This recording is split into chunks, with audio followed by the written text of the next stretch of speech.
It's day 4 of our devotional series in Hosea, and that means we're on chapter 4. Now, the opening chapters of Hosea illustrated God's relationship with Israel. And now God begins to explain what's gone wrong. And Hosea chapter 4 almost reads like a courtroom scene. God presents his case against his people. The problem is deeper than political trouble, deeper than economic trouble, and deeper than military trouble.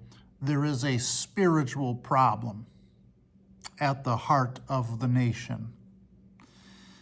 And so the key thought as we move through chapter 4 is when people drift away from the knowledge of God, every area of life is eventually affected. Point number 1 this morning: a society cannot flourish when truth disappears. Verse 1, "Hear the word of the Lord, you Israelites. Because the Lord has a charge to bring against you who live in the land. There is no faithfulness, no love, no acknowledgement of God in the land. There is only cursing, lying, and murder, stealing and adultery. They break all bounds, and bloodshed follows bloodshed. Because of this, the land dries up, and all who live in it waste away. The beasts of the field, the birds in the sky, and the fish in the sea are swept away." God identifies the root problem. What's missing? Well, faithfulness, kindness, the knowledge of God. And what appears instead? Well, lying and deception, violence, theft, adultery, and broken relationships. Moral decline is the fruit of spiritual decline. When people lose their foundation, confusion often follows. Now, I've gotten pretty reliant when I'm driving somewhere and I don't know the roads on GPS. And of course, I'm sure everybody's had that situation where you're depending on GPS and you lose signal, right? It's easy to become confused and disoriented when you lose GPS. You know, without a reliable guide, it can be hard to find the right path. And life works that way when people disconnect from God. Confusion follows. And healthy spiritual life produces healthy relationships and healthy character.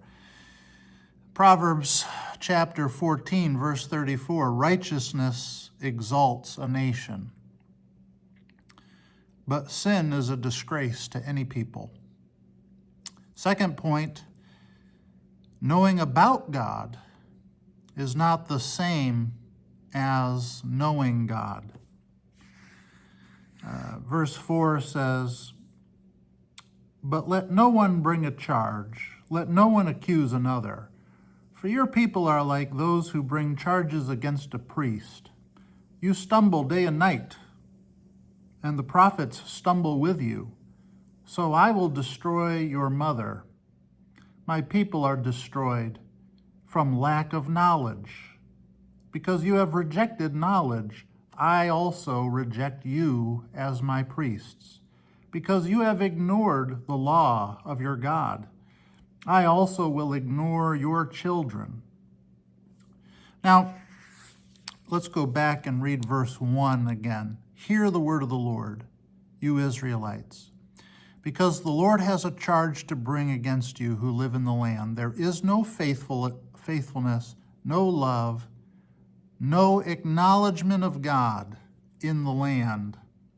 And then again, verse 6.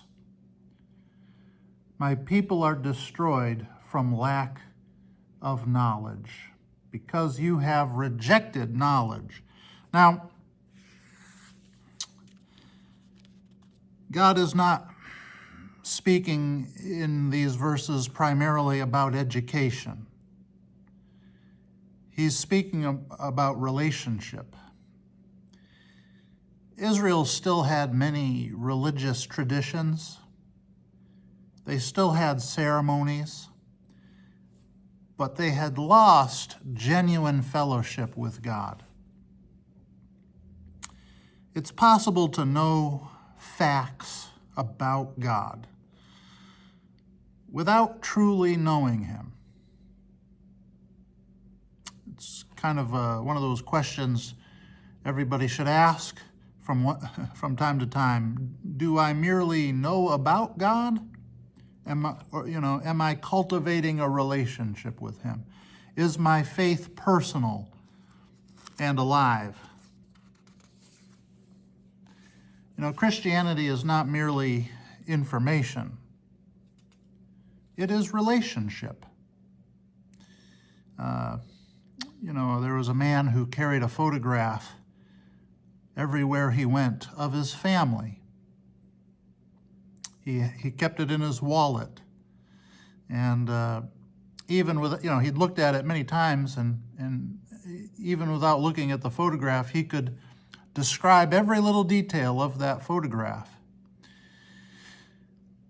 The only thing is, he hadn't spoken to his family for years. Knowing facts about someone is different from knowing them personally.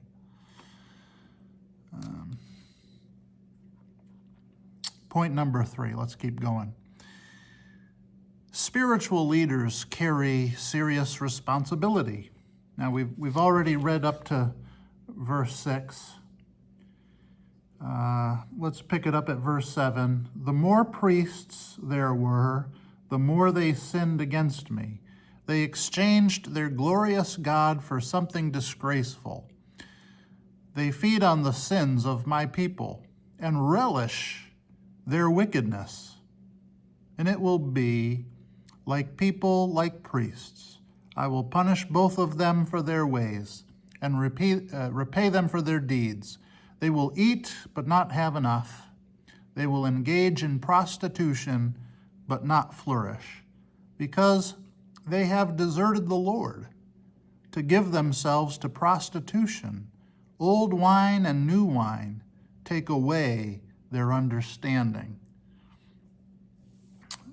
God addresses the priests and the spiritual leaders in these verses.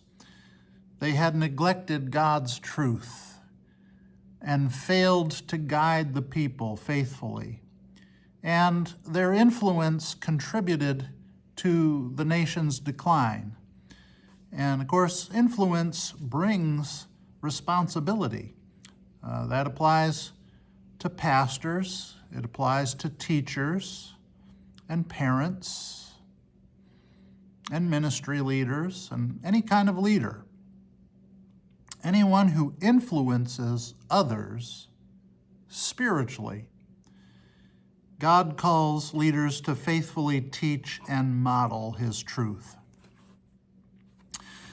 Reminds me of a statement in James chapter 3, verse 1. Not many of you should become teachers, knowing that we will receive a stricter judgment. Point 4, idols always disappoint. Let's pick it up at verse 12. My people consult a wooden idol, and a diviner's rod speaks to them. A spirit of prostitution leads them astray. They are unfaithful to their God. They sacrifice on the mountaintops and burn offerings on the hills, under oak, poplar, and terebinth, where the shade is pleasant. Therefore your daughters turn to prostitution, and your daughters-in-law to adultery.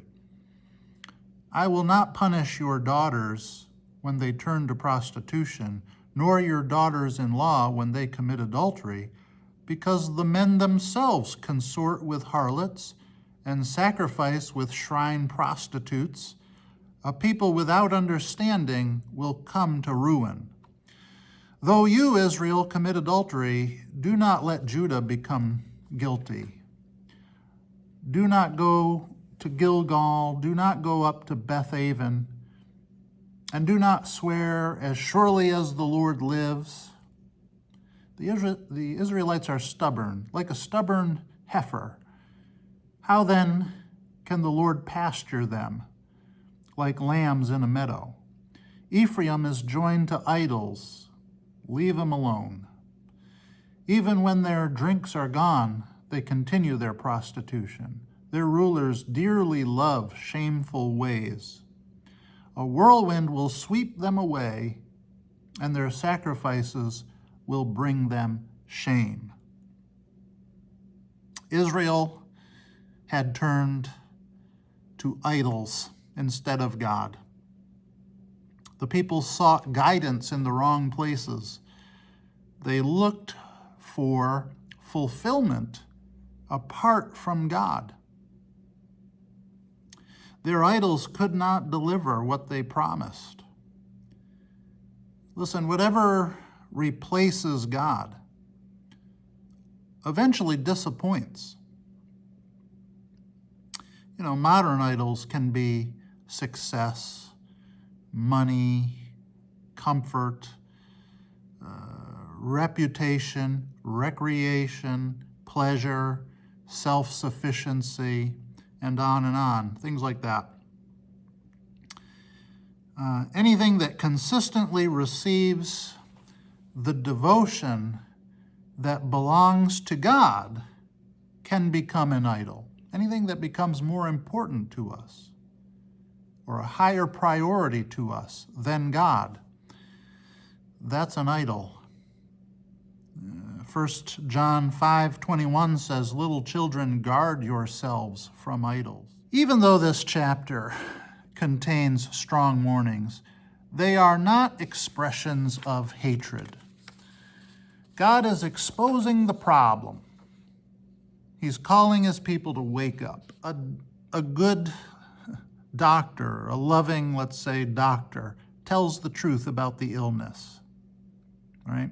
A loving God tells the truth about sin. The warnings in Hosea are invitations to return before greater damage occurs. Conviction is one of God's gifts. It reveals what needs healing. Proverbs 3, verse 12, "For whom the Lord loves, he reproves, just as a father corrects the son in whom he delights." Hosea chapter 4 teaches us that spiritual decline affects every area of life. Knowing about God is not the same as knowing God. Idols always disappoint. God's warnings are expressions of his love. And so we have to ask ourselves, am I growing in the knowledge of God? Is my relationship with him alive and active? Have any modern idols begun competing for my affection? Am I responding to God's correction? So listen, spend time intentionally with God. Examine your priorities. Remove anything that's competing with him, with God, and pursue relationship, not merely religious activity. Hosea 4. See you tomorrow.